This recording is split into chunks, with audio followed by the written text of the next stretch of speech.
our very distinguished leaders from the armed forces who make this country proud, Air Marshal Mr. Wagle, Lieutenant General Dr. Pant, Major General Mr. Sharma.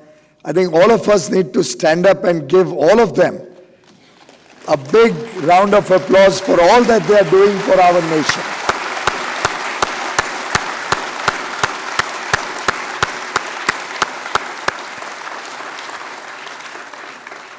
There can be no greater service than helping protect the borders of India, the unity and integrity of India. And sir, you all make us very, very proud of your contribution to India. Thank you very much for all that you've done. Delegates from India and across the world, Excellencies, all my young friends, I see a lot of young friends here today, the future of India.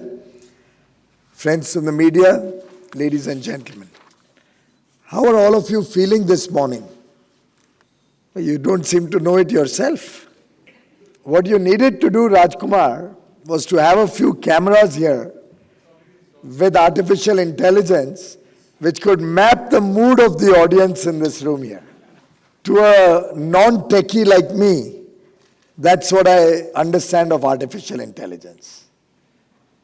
It's simple use of technology, use of data, captured through whatever medium you want to use, put to effective churning to come out with solutions for our day-to-day life. In some sense, artificial intelligence can only be a tool to human intelligence. And it's human intelligence which will drive artificial intelligence. It will supplement our thinking. It will be an aid to our working. It will help us do our job better, implement our plans better. And if India truly aspires to be a developed country by 2047, a commitment that I think the entire nation has taken, on 15th August 2022, few days back, when Prime Minister Modi articulated his 5 commitments, Panch Pran. The first was that we all have to collectively, with a sense of duty, work towards making India a developed nation by 2047. And I can see artificial intelligence helping us in this journey, in this Amrit Kal, working our way up to take prosperity to every citizen of this country. And I compliment all of you in this room who are involved in this very, very interesting, very innovative artificial intelligence work. It's an idea whose time has come. And I must congratulate all the award winners for their contribution to this sector, for the innovation and new ideas that they are bringing out. And I compliment AICRA for bringing together the various elements of artificial intelligence, including robotics, including the technology element, so that on one platform we can exchange ideas, we can connect people, we can help people connect with the government. And I must compliment the Department of Science and Technology and you, Mr. Pathak, for all the wonderful work that this department has been doing over the years, particularly through COVID-19, a very, very challenging time for the country, for the world, where truly our scientists, our innovators made this country proud and helped us overcome so many challenges with your new work, with your scientific discoveries, be it the vaccines,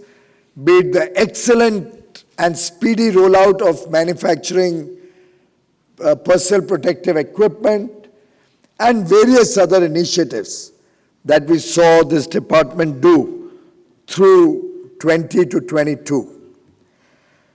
In fact that we have a multidisciplinary group that is assembled in this summit for 2 days will help us break down the silos in which very often we work.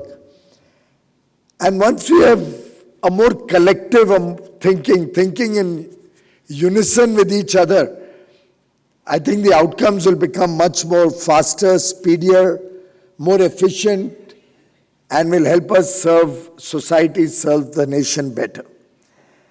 Artificial intelligence truly can change the way we live, the way we work, the way we interact with each other, the way technology empowers our lives.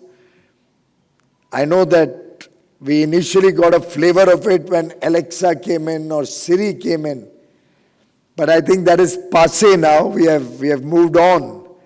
And we are finding a lot of value in artificial intelligence, helping redefine the way mankind will work in the future, whether it's e-commerce, whether it's our United Logistics interface platform where we are trying to improve our entire logistics ecosystem of the country, whether it is PM Gati Shakti National Master Plan, through which we are looking to develop our infrastructure smarter, better, more cost-effective, more timely. Whether it's our effort to take e-commerce to into government procurement through the government e-marketplace, whether it's our effort to democratize e-commerce through the open network for digital commerce, all of these initiatives rest on the platform of artificial intelligence.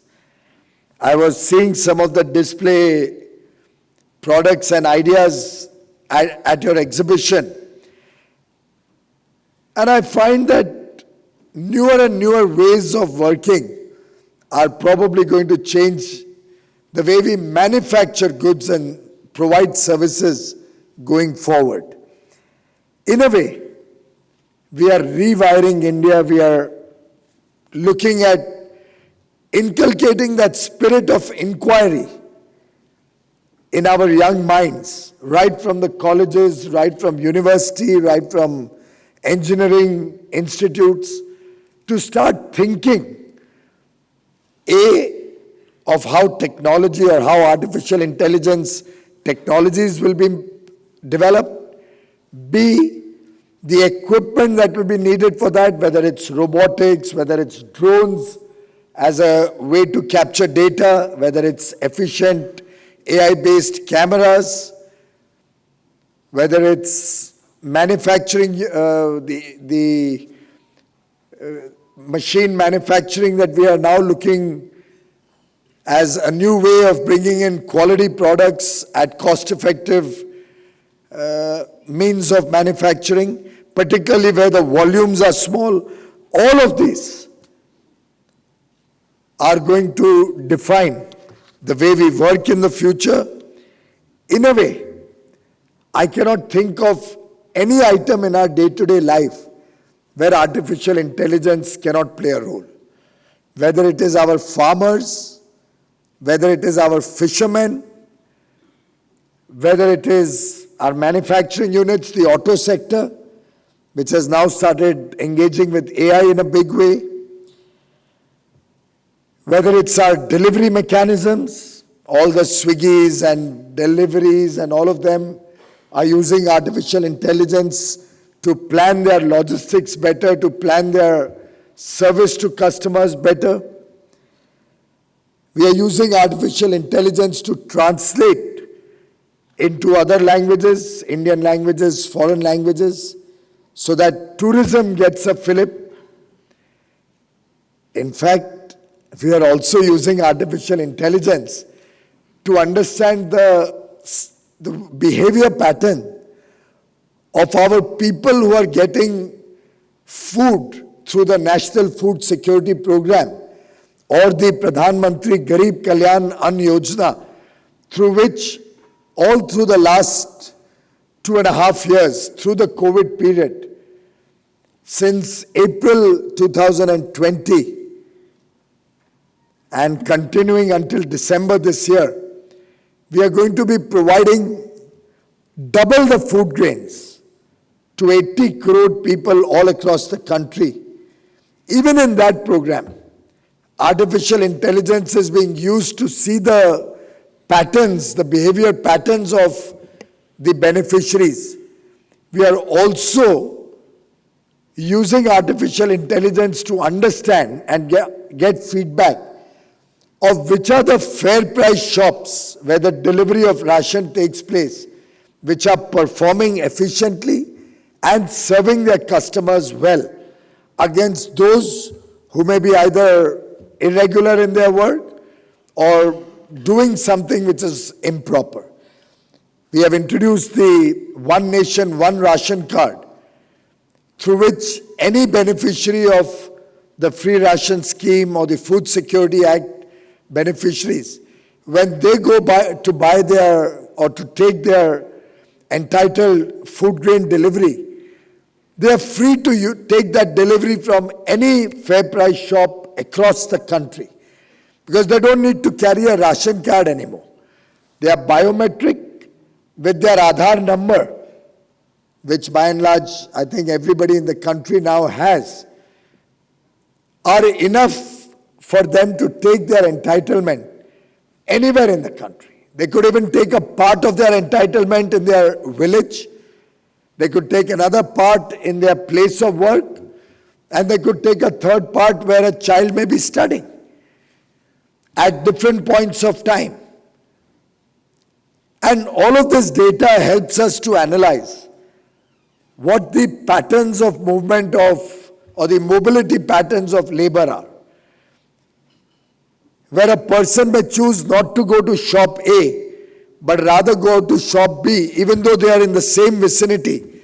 We use AI to understand which are the shops which are giving good service to the beneficiaries, and which are the shops which may be not working as efficiently. And that's helped us to close down many shops which are not doing a good job, and send a message to the others that you better do a good job. Sitting in Delhi, we can make out from our customers' pattern, from the pattern of the beneficiaries going to different shops, who is doing a good job, who is not doing a good job.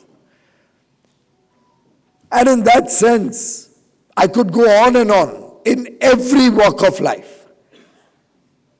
Even as you came into this room, if there were cameras capturing your emotion, I think Rajkumar could by now have figured out what the general sense of the audience is